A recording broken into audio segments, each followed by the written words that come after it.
नमस्कार दोस्तों, स्वागत है आपका हमारे YouTube चैनल पर। मैं विजेंद्र और आज आपके लिए लेकर आया हूँ एक शानदार प्रैक्टिस सेशन। जी हाँ दोस्तों, यह जो प्रैक्टिस सेशन जो है वो ITBP कांस्टेबल ट्रेडमैन वाले जो स्टूडेंट है उनके रिगार्डिंग होगा। तो यह जो है जो प्रैक्टिस सेशन है उसका जो हमारा पार्ट 3 है, ठीक है। यानी कि इससे पहले हमने 2 प्रैक्टिस सेशन कर लिए हैं। तो अगर अभी तक आपने हमारे वो 2 प्रैक्टिस सेशन नहीं देखे हैं तो वो देख लीजिए। उसके बाद में यानी कि आपको हर एक प्रैक्टिस सेशन के हिसाब से आपको जो क्वेश्चनों का जो लेवल है वो आपको पता चल जाएगा। तो देखिए दोस्तों, यानी कि यह जो प्रैक्टिस सेशन है यानी कि तीनों के तीनों जो प्रैक्टिस सेशन है अभी तक हमारे करवाए हैं उनके अंदर हमने केवल और केवल GS और हिंदी के टॉप जो 25 मल्टीपल चॉइस क्वेश्चन है उनको शामिल किया है। क्योंकि देखो आपको पता है यानी कि GS के यानी जनरल अवेयरनेस के जो है वो 15 क्वेश्चन आएंगे, प्लस 10 क्वेश्चन जो है वो आपके लैंग्वेज के ऑप्शनल होंगे। या तो आप हिंदी चूज करते हो तो हिंदी के होंगे और इंग्लिश चूज करते हो तो इंग्लिश के होंगे। तो इन प्रैक्टिस टेस्ट के अंदर मैंने हिंदी के जो क्वेश्चन है वो सिलेक्ट किए हैं। अगर कोई स्टूडेंट्स जो इंग्लिश चॉइस कर रखा है, ठीक है, तो अगर वो इंग्लिश का प्रैक्टिस सेट देना चाहता है तो वो नीचे कमेंट कर सकता है। तो मैं उसके लिए भी 5 या 6 जो प्रैक्टिस सेशन है इंग्लिश वाले भी उपलब्ध करवा दूंगा। तो मिनिमम 10 स्टूडेंट्स अगर रिक्रूटमेंट करेंगे इंग्लिश के प्रैक्टिस सेशन की तो मैं उनके लिए उपलब्ध करवा दूंगा। तो स्टूडेंट देखिए, यानी कि अगर हमारी यह GS प्लस हिंदी वाली जो है यानी कि 25 क्वेश्चन हो गए, यह प्रैक्टिस सेशन हमारा सक्सेसफुल होता है, यानी कि अच्छे से लोगों का इंटरेस्ट रहता है, अच्छे से आप अपने फ्रेंड्स के साथ में शेयर करते हो, तो उसके बाद में हम नेक्स्ट प्रैक्टिस सेशन जो है वो रीजनिंग प्लस मैथ का भी लेकर आएंगे, ठीक है। तो उम्मीद करता हूँ यह जो प्रैक्टिस सेशन है वो आपको अच्छे लगेंगे। तो देखो, वीडियो में आगे बढ़ने से पहले मैं आपको एक बात बोलना चाहूँगा, अगर अभी तक आपने हमारे चैनल को सब्सक्राइब नहीं किया है तो चैनल को सब्सक्राइब कर दीजिए और पास में जो बेल आइकन है उसको प्रेस कर दीजिए ताकि हर एक लेटेस्ट वीडियो की अपडेट जो है वो आपको सबसे पहले मिल सके। तो अब हम बात कर लेते हैं पहले क्वेश्चन की, इस सीमा को क्या कहा जाता है। तो यानी कि इसके ऑप्शन है, पहला है मैक मोहन रेखा, दूसरा है सर क्रिकी, ऑप्शन सी है रेड क्लिफ रेखा, ऑप्शन डी है मैगिनोट रेखा, ठीक है। तो इस क्वेश्चन का जो राइट आंसर है वो क्या हो जाएगा, ऑप्शन सी रेड क्लिफ रेखा। यानी कि रेड क्लिफ जो रेखा है वो भारत और पाकिस्तान के बीच में स्थित है, ठीक है। इसके बाद में जैसे मैं बात कर लेता हूँ, मेक मोहन जो रेखा है वो भारत और चीन के मध्य स्थित है, ठीक है, भारत और चीन के मध्य स्थित है। अब देख लीजिए, यानी कि नेक्स्ट हमारा क्वेश्चन है, मोती मस्जिद इन विश्व धरोहर स्थलों में से किस में स्थित है। यानी कि बात हो रही है मोती मस्जिद की, यानी कि मोती मस्जिद जो है वो कौन सी धरोहर स्थलों के मध्य स्थित है। तो इस क्वेश्चन का जो राइट आंसर है वो क्या हो जाएगा, ऑप्शन बी लाल किला परिसर। यानी कि लाल किला के जो परिसर है उसके अंदर मोती मस्जिद स्थित है। चलिए नेक्स्ट हमारा क्वेश्चन है, निम्न में से कौन सा मानव मस्तिष्क का सबसे बड़ा हिस्सा है। यानी कि बात हो रही है मानव मस्तिष्क के हिस्से की, तो यानी कि मानव मस्तिष्क का कौन सा हिस्सा सबसे बड़ा है। तो आप देख लीजिए इसके ऑप्शन, ठीक है। इसके ऑप्शन है थैलेमस, पॉन्स, सेरेब्रम और पसलिया। यानी कि इस क्वेश्चन का जो राइट आंसर है वो क्या हो जाएगा, ऑप्शन सी सेरेब्रम, ठीक है। इसे हिंदी के अंदर प्रमस्तिष्क भी बोलते हैं, ठीक है, प्रमस्तिष्क। इसके बाद में नेक्स्ट हमारा क्वेश्चन है, कलिंग का युद्ध कौन से वर्ष में लड़ा गया। यानी कि कलिंग का जो युद्ध है वो कौन से वर्ष में लड़ा गया, ठीक है। तो ये कलिंग का युद्ध है वो कौन से वर्ष में लड़ा गया था भाई, ऑप्शन डी 261 ईसा पूर्व में, ठीक है, 261 ईसा पूर्व में। अब आपने पढ़ा होगा, यानी कि जो अशोक थे उन्होंने अपने राज्याभिषेक के 8वें वर्ष के अंदर यह युद्ध उन्होंने लड़ लिया था भाई। नेक्स्ट हमारा क्वेश्चन है, पेरिस की राजधानी है। तो पेरिस की राजधानी जो है, यानी कि पेरिस जो है वो किसकी राजधानी है, कहने का मतलब ये है, ठीक है। तो पेरिस जो है वो हमारी ऑप्शन डी फ्रांस की राजधानी है, ठीक है, फ्रांस की राजधानी है। तो स्टूडेंट्स, यानी कि यह जो टेस्ट सीरीज है इसका मकसद हमारा यही है कि यानी कि ट्रेडमैन की जितनी भी भर्तियां हैं उनके अंदर क्वेश्चनों का जो लेवल है वो क्या रहता है या कितने मॉडरेट क्वेश्चन होते हैं, ठीक है, यही है। चलिए नेक्स्ट हमारा क्वेश्चन है, किस मुगल सम्राट ने अपने पिता को कैद किया और अपने भाई को मार डाला। तो बात हो रही है यानी कि कौन से मुगल सम्राट है जिसने अपने पिता को तो कैद कर लिया और अपने भाई को मार डाला था। तो इसके ऑप्शन आप देख लीजिए, ठीक है। तो वह सम्राट जो है वो कौन सा है, ऑप्शन बी औरंगजेब है, ठीक है, औरंगजेब ने अपने पिता को मार डाला था भाई, सॉरी पिता को कैद कर लिया था और अपने भाई को मार डाला था। नेक्स्ट हमारा क्वेश्चन है निम्नलिखित में से कौन सा कथन सत्य है, यानी कि जो नीचे जो 4 कथन दिए गए हैं उनमें से कौन सा सत्य है। तो देखो पहला जो है वो क्या है, मंत्रिमंडल राष्ट्रपति उत्तरदायी होता है। ठीक है, तो यानी कि मंत्रिमंडल जो है वो राष्ट्रपति के प्रति उत्तरदायी नहीं होता है, तो यह इसका नहीं होगा। इसके बाद में नेक्स्ट है हमारा कथन है उपराष्ट्रपति का चुनाव 6 वर्ष की अवधि के लिए होता है। तो उपराष्ट्रपति का चुनाव थोड़ी ना 6 वर्ष की अवधि के लिए होता है, तो यह बात भी गलत है। इसके बाद में हमारा नेक्स्ट कथन है वो है उपराष्ट्रपति के पद पर चुनाव के लिए व्यक्ति का राज्यसभा का सदस्य होना जरूरी है। यानी उपराष्ट्रपति के पद पर चुनाव के लिए व्यक्ति का राज्यसभा का सदस्य होना जरूरी है, यानी कि यह बात भी जरूरी नहीं है। नेक्स्ट हमारा जो ऑप्शन डी है वो क्या दे रखा है, उपराष्ट्रपति के चुनाव का निर्णायक निर्वाचक मंडल से भिन्न होता है, का चुनाव निर्वाचक मंडल से भिन्न होता है।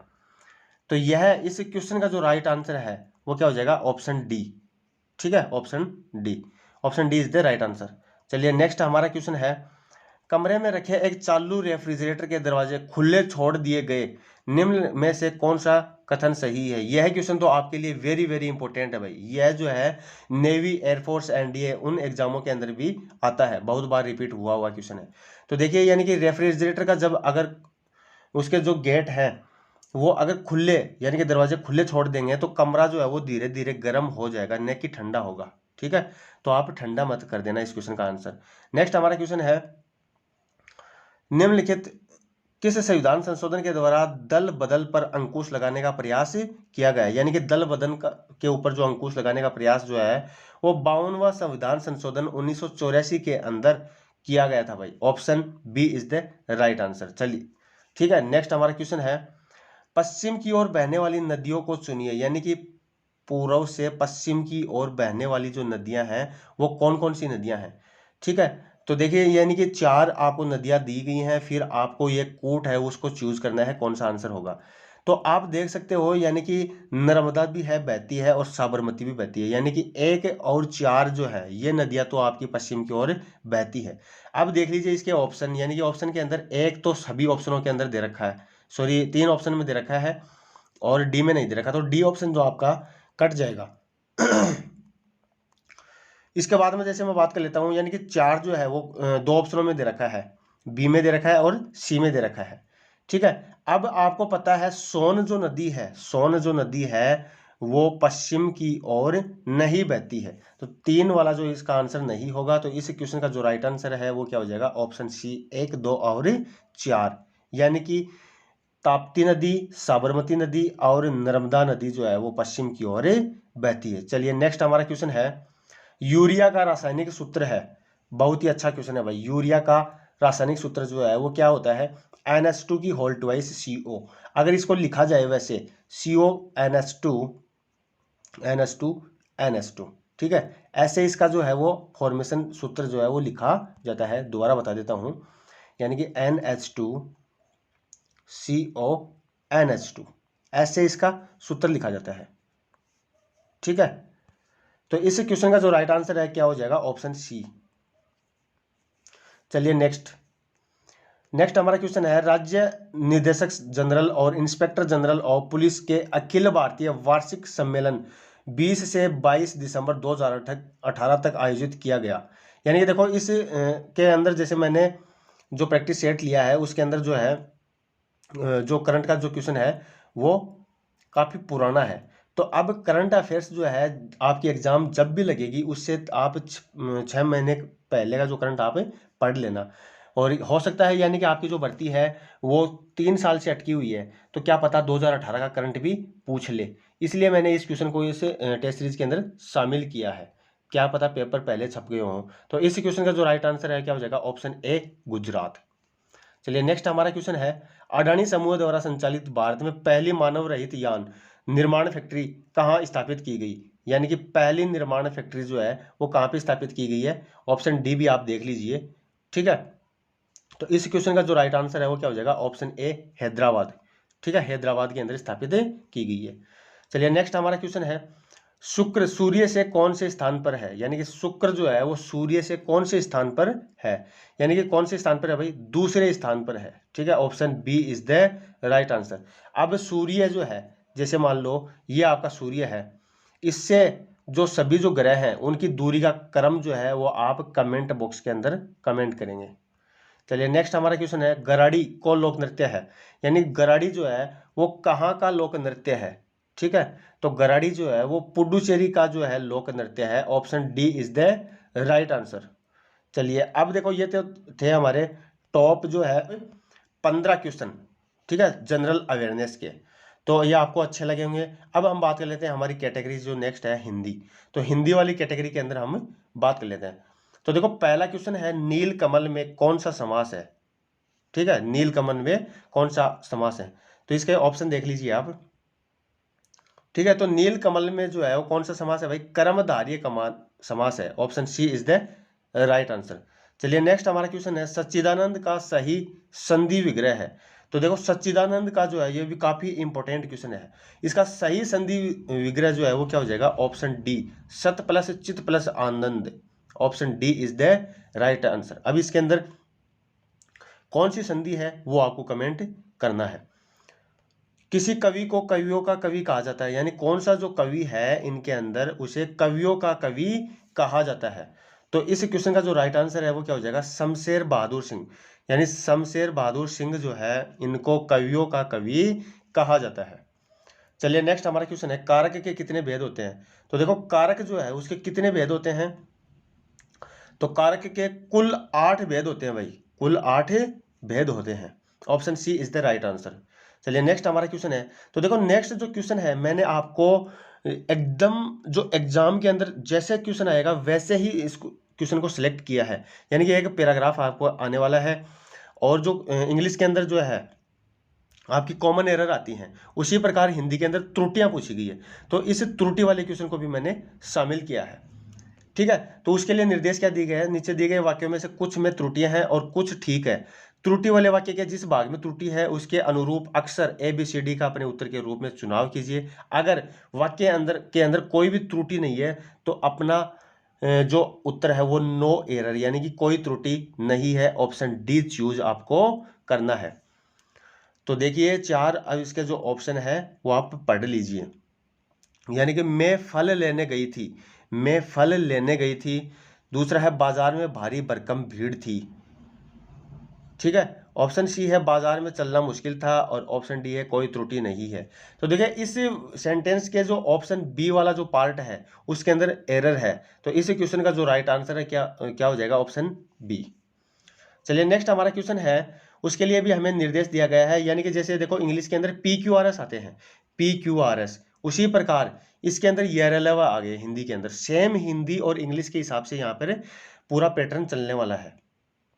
तो आपको यानी कि पहले और छठे जो सेंटेंस है उसको कनेक्ट करना है, पहले को छठे से कनेक्ट करना है, बीच में YRLV के हिसाब से। ठीक है, तो देख लीजिए अब आपका पहला वाक्य तो हमें दे दिया गया है, जाति देश और काल की सीमाओं में, पहला वाक्य तो ये देखिए। अब इसको कौन से सेंटेंस से हमें कनेक्ट करना है, तो कौन से सेंटेंस के साथ में कनेक्ट करेंगे आप पढ़ लीजिए, यानी कि साहित्यिक मूल्यांकन प्रस्तुत करेंगे तो सामयिक आवश्यकता, रागात्मक एकता, साहित्य के मूल उद्देश्य तथा बंधे रहकर यदि हम, ये ही दूर जा पड़ेंगे। अब देखिए छठा जो नंबर है इसको कौन से आपको कनेक्ट करना है। ठीक है, अब इसके ऑप्शन आप देख सकते हो, यानी कि ऑप्शन के हिसाब से यानी कि आपको देखना है, यानी कि देखो पहला जो है वो सभी के अंदर अलग अलग है और वह जो है वो 2 बार में है, तो वैसे हमें एक बार कनेक्ट करके देखते हैं। ठीक है, इसके बाद में देखते हैं, यानी कि जैसे पहला जो हमारा सेंटेंस था क्या था, जाति देश और काल की सीमाओं में। अब इसको किससे कनेक्ट करेंगे, वैसे कनेक्ट करेंगे। ठीक है, देखो जाति देश और काल की सीमाओं में, सीमाओं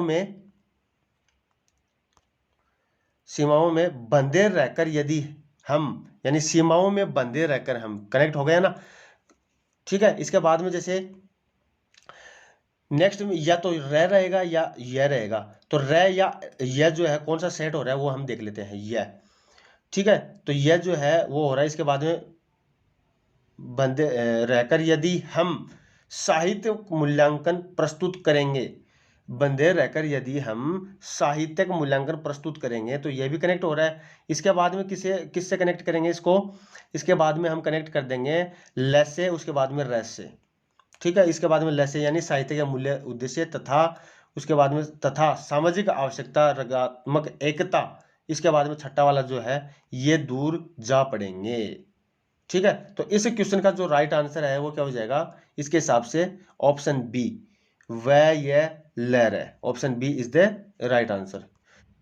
तो देखिए नेक्स्ट हमारा क्वेश्चन है, कार्य के आरंभ में ही विघ्न पड़ना किस मुहावरे का अर्थ है? तो यानी कि इस मुहावरे का अर्थ क्या है? यानी कि सिर मुड़ाते ही ओले पड़ना। इस क्वेश्चन का राइट आंसर हो जाएगा ऑप्शन सी। चलिए नेक्स्ट हमारा क्वेश्चन है, अनुपम का पर्यायवाची शब्द है। जैसे इंग्लिश में आपके सिनोनिम पूछेगा उसी प्रकार यहाँ पे पर्यायवाची पूछ लिया।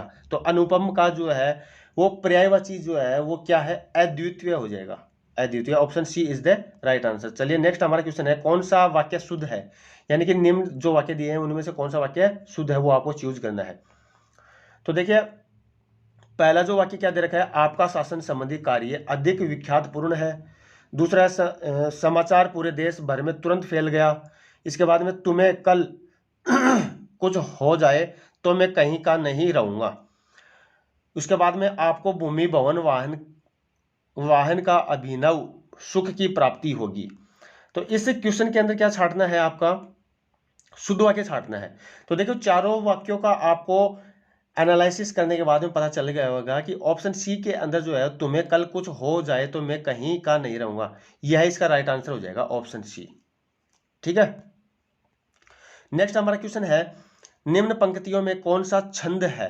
यानी कि इन पंक्तियों के अंदर कौन सा छंद है? यानी कि सुन केवट के बैन प्रेम लपेटे अटपटे बिहसे करुणा एन चित ही जानकी लखन तन, ठीक है। ये हमारा पंक्ति हो गई। तो इसके अंदर जो है हमारा कौन सा छंद है? इसके अंदर सोरठा छंद है, यानी कि option B is the right answer.